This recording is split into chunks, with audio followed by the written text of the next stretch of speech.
आधी रात का समय था। आसमान में काले बादल ऐसे मंडरा रहे थे जैसे किसी अनहोनी का इंतजार कर रहे हों। ठंडी हवाएं पेड़ों को झकझोर रही थीं। शिवपुर गांव से हरिराम काका और उनका भतीजा सोनू बैलगाड़ी में बैठकर देवगढ़ जा रहे थे।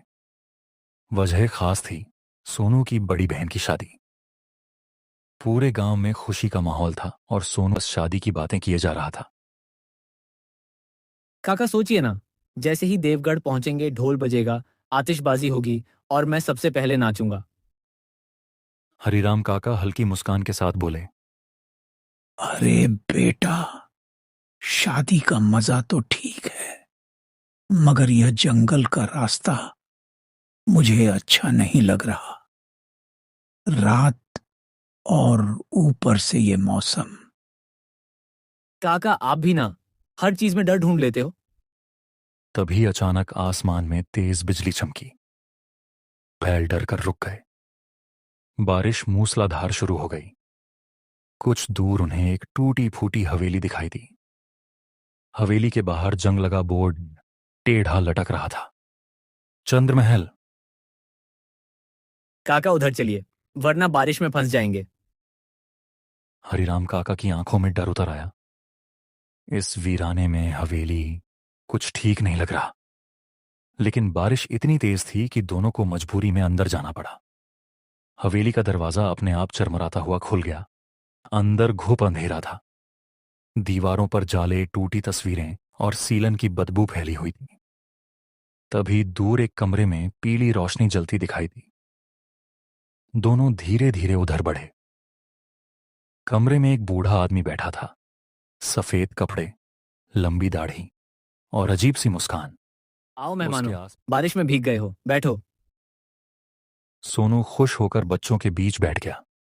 वो हंसने लगा, बातें करने लगा, मगर हरिराम काका का दिल घबराने लगा। एक बच्चा बोला। अंकल, क्या आपको डर लगता है?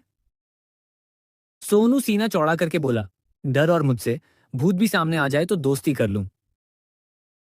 बहादुरी की असली परीक्षा रात में होती है बेटा। उसकी आवाज सुनकर हरिराम काका सिहर उठे। रात गहराने लगी। बाहर तूफान और तेज हो गया। अचानक हवेली की सारी खिड़कियां अपने आप बंद होने लगीं।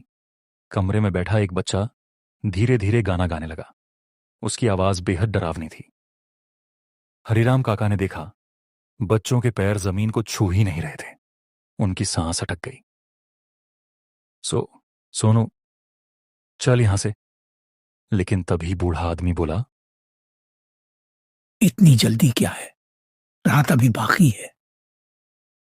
उसकी आंखें लाल चमकने लगीं। अचानक कमरे की रोशनी बुझ गई। चारों तरफ सिर्फ बच्चों की हंसी गूंजने लगी।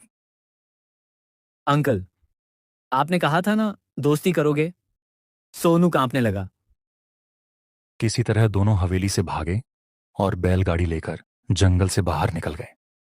सुबह होते ही वो एक ढाबे पर रुके। कांपते हुए उन्होंने रात की सारी बात बताई। ढाबे वाला सुनते ही चुप हो गया। तुम लोग चंद्रमहल में रुके थे? हाँ, क्यों? ढाबे वाले के हाथ से चाय का गिलास गिर पड़ा। वो हवेली तो 20 साल पहले जल गई थी। वहां रहने वाला बूढ़ा आदमी बच्चों को कैद करके रखता था। गांव वालों ने हवेली में आग लगा दी।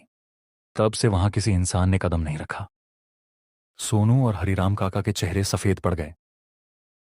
लेकिन हम तो उनसे मिले थे। ढाबे वाला डरते हुए बोला। जो भी वहां रात बिताता है, वो आत्माएं उसे दोबारा बुलाती हैं। रात देवगढ़ में शादी का माहौल था। ढोल बज रहे थे, लोग नाच रहे थे, मगर सोनू और हरिराम काका के चेहरों पर डर साफ दिख रहा था। अचानक शादी की भीड़ में सोनू की नजर एक बच्चे पर पड़ी। वही बच्चा, वही मुस्कान जो हवेली में था। बच्चा धीरे धीरे बोला। अंकल, आपने लौटने का वादा किया था। सोनू चीख पड़ा।